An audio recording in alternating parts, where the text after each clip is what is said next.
fighting out of the red corner. Wears tonight white trimmed in black. He weighed in also 129 3/4 pounds and in 11 professional bouts. Holds a perfect record, 11 victories, no defeats, 10 big wins coming by way of knockout. Here's the undefeated super featherweight from Victorville, California, the reigning junior NABF super featherweight champion, King Roy Garcia!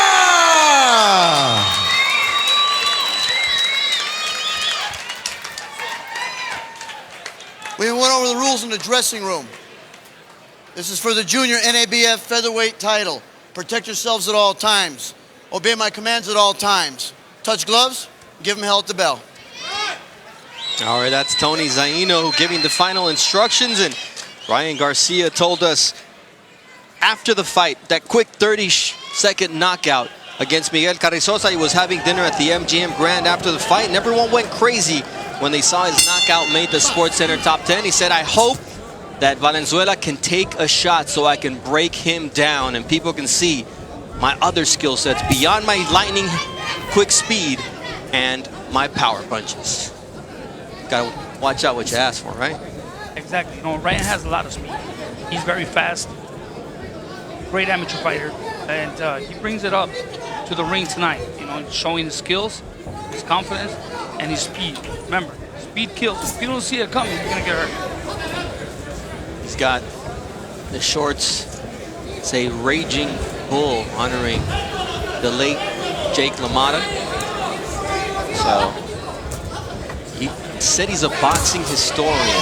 He loves watching fights. His favorite fight to watch, Sugar Ray Leonard against Tommy Hearns. He said that fight had so many ebbs and flows. People bet their houses on the result of that fight, and it was Sugar Ray Leonard who came away with the victory. Nowadays, you don't see a lot of young fighters going back in history and watching some of those great fights. And you know, a young fighter like Ryan goes back and watches Thomas Hearns, Sugar Ray Leonard, and he was talking about it. So it's great. He learns a lot off of that.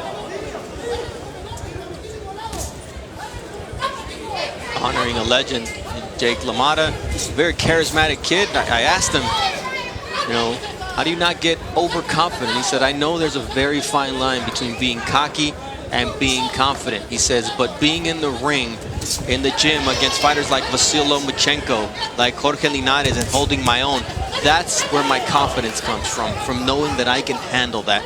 But he's young, and we'll see how he does when a fighter takes his best shot and he keeps coming at him. And he's hoping that's Valenzuela who can really bring out the best in him tonight. It's very important for a fighter when they train and they get in the ring and spar. That was a great left hook. When they get in the ring and spar some champions, top-class fighters, you know, they know that, you know, their confidence is high depending on how they're doing it. And that's the case with Ryan Garcia here. He's walking Valenzuela down, just trying to find that opening.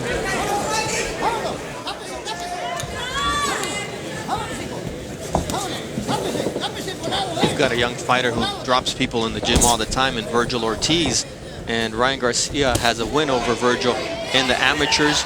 How do you not let a youngster just say, man, I can do this whenever I want? There it is, though. You can't do it whenever you want if your name is Ryan Garcia. 4, 5, 6, 7, 8. You okay? You want to continue? Yes? Box. Right. 8 seconds left here in round number 1. Garcia already put his power on display. Gonna try to land that left hook. Don't fall for it again. Easier said than done. This kid's speed is unreal. If you want to see some incredible footwork and speed, look at his Instagram page or his Twitter page. He's got over 160,000 followers on Instagram. This kid does some impressive things on that Cobra bag, but it's the fact that he can translate that into the ring that's even more impressive, Joel. Exactly. There's a left hook. See, that's why against a fighter like Ryan Garcia, you cannot pull back. You cannot make those mistakes that Tanahara was making, because those are deadly. Those are deadly mistakes against a fighter like Ryan Garcia that catches you at the right time. He has great speed, and most important, he has great timing. Said anytime I step into the ring, I've been able to do whatever I've wanted. Once again, in round number 1, he did exactly what he wanted. At some point, that's not going to be the case, and we'll have to see what his character is then. But so far, he hasn't needed to appeal to that because he's taking care of business. See, and what he does is demoralizes his fighters, Let him out, let him walking out. him down. He has great defense as well. When they start throwing punches at him, he has a nice, tight guard at all times. You know, it's amazing that he's such a young man, but he's very poised, and he's also focused on what this career can mean to him. He said, you know, I don't want to be known as that kid who knocked out that guy on ESPN SportsCenter Top 10. Because I want to go down as a great fighter. I want to win titles in multiple weight classes. He's got a vision for himself, and if he can continue to land that left hook and use his speed, he has the tools to complete that mission. You know, he has great instinct. As you can see, he looks like a mature professional fighter with only 10 fights. He's walking him down. He throws the feints once in a while, and he's keeping Valenzuela pretty tense every second of the round. And Valenzuela knows that he can get caught at any moment. It's already been proven there in round number 1, and there you see the defense of Ryan Garcia, who wants to become a complete fighter. He says, I love Sugar Ray Leonard, I love Sugar Ray Robinson, you know, Oscar, although at the end of his career he kind of disintegrated, he said, and then Floyd, although, you know, he got boring of late, but at their peak, that's what he's looking at. And you can't appeal to anything higher than those names that he mentioned in terms of boxing skill. Exactly. You need to apply pressure on Ryan Garcia, because if you give him the distance to think, he's gonna pick you apart. That's what he's doing so far here through 2 against Valenzuela. Calm. His father Henry is telling him, hey, be careful. He's lunging, trying to create opportunities. In the corner of Cesar Valenzuela, Gilberto Becerra is yelling at him, saying, you got to go get him. It's a sense of desperation. How does that affect the fighter? It does, because it's making you think that you're losing the fight. Obviously, he is losing, but you're putting him at risk by telling him, hey, go get him. You have to go get him. Valenzuela, at this point, he needs to apply pressure, but smart pressure. He has to make it a dogfight at sometimes.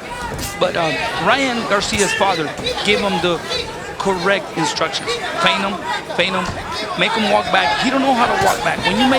When you catch that, it's a big plus, because there's fighters that they can only fight coming forward, but when you apply pressure and they're moving backwards, they don't know how to fight, and that's what his father already caught.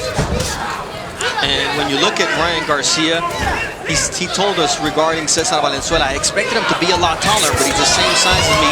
There, it looked like a slip. No. And that's exactly what Tony Zaino says. That wasn't a knockdown. We'll take a look at it later on. There was an uppercut there. There was a shot. Wasn't a knockdown. But we'll have to look at it to review that one with the replay. And, Let him go. Break. Ryan Garcia was mentioning there's a 5.5-inch reach advantage for Valenzuela, but you wouldn't think that because of the fact that speed and timing beat length. Yeah, it's just that sometimes a lot of fighters, they have longer reach and they're taller. They're slower. You know, they're slower with the punches. And that's the case with Valenzuela here. Big left hand there from Ryan Garcia. You see Valenzuela's legs wobble a little bit, and he's just reaching so far. Is Valenzuela, despite his 5.5-inch reach advantage, he has to reach because he's afraid of the speed and power of Ryan Garcia. And Ryan Garcia just cannot afford, though, to get too crazy and get overconfident here. Not against a fighter that is in trouble. A fighter that is in trouble throws punches from every angle, and you don't see those punches coming. See, Valenzuela needs to stay low, but every time he throws his jab, he drops his right hand. He's going to end up getting caught with a left hook. Not behind the head. If Ryan times that jab and watches that right hand go down, he can catch him with a left hook on the way in. That jab that Valenzuela threw, but there was nothing behind it after Garcia decides not to go after him. Ooh, and he catches Ryan, but then he gets caught with the left hand. Beautifully placed. 4, 5, 6, 7, 8. You want to continue? Yes? You said demoralizing his opponent, and that's exactly what Garcia did there. Valenzuela threw his best punch of the night, and he gets caught, and he's about to get finished here as the bell sounds. And it's a knockout. It's a technical knockout. Tony Zaino has stopped the fight right before the bell that signaled the third round, and Ryan Garcia has improved to 12-0. He is still undefeated, still junior NABF super featherweight champion, the fighting pride of Victorville, California, King Ryan Garcia! Ryan Garcia made an impressive statement here on Golden Boy Boxing on ESPN.